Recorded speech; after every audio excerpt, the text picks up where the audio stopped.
Patuloy naman ang pinaigting na operasyon ng pulisya dyan sa Region 7 laban ho sa illegal na droga. Sa katunayan, umabot na sa mahigit 100,000 drug users po sa reyon ang sumuko sa otoridad. Kuha tayo ng update mula kay Sweden Velado live po sa Cebu, Sweden.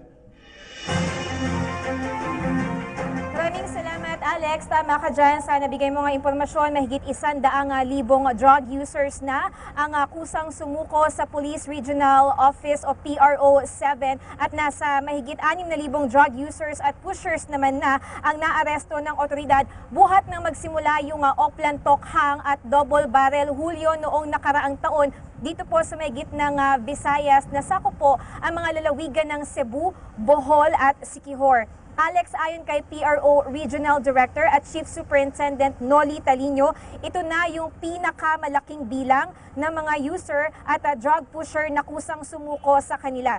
Aniya, dahil sa maigting na kampanya kontra droga ng gobyerno, maging yung high-value target nga na taga Cebu na si Franz Sabalones, yung natukoy na pangalawang pinakamalaking drug lord dito nga po sa Cebu, ay kusa rin sumuko sa otoridad mismong kay PNP Chief Bato de la Rosa. At yung boss naman niya na taga Cebu rin na si Jeffrey Diaz alias Aguar ay napatay naman sa shootout.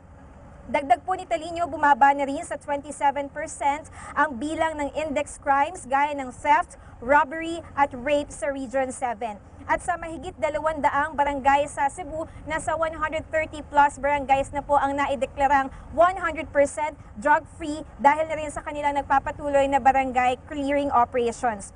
Ayon po kay Talino, malaking bagay yung political will ni Pangulong Rodrigo Duterte sa pagsugpo sa illegal na droga.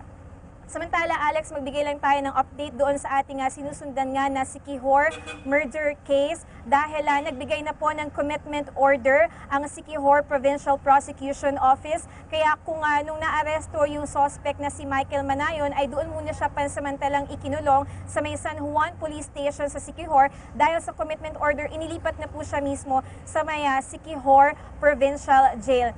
Alex, patuloy rin na tinututukan ng PRO 7 itong murder case na ito kung saan napatay nga nitong suspect yung dalawang estudyanteng biktima na sina Nikki Pireño or Piñero at Lorene Ramirez. Hinihintay pa nila magpasagang hanggang ngayon yung resulta ng drug test at maging yung forensic examination para doon sa 6 na kitchen knives na na-recover nga mula sa suspect na si Michael Manayon. Alex?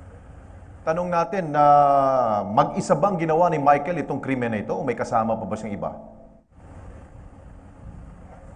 Base doon sa update nating nakuha sa mismong abogado ng pamilya Piñero ay mag-isa lang na ginawa ni Michael Manayon, 34-year-old suspect, yung krimen na yan. Alex? Okay. Siguro pansamantala yan muna, Sweden. Maraming salamat sa iyong update mula po dyan sa Cebu.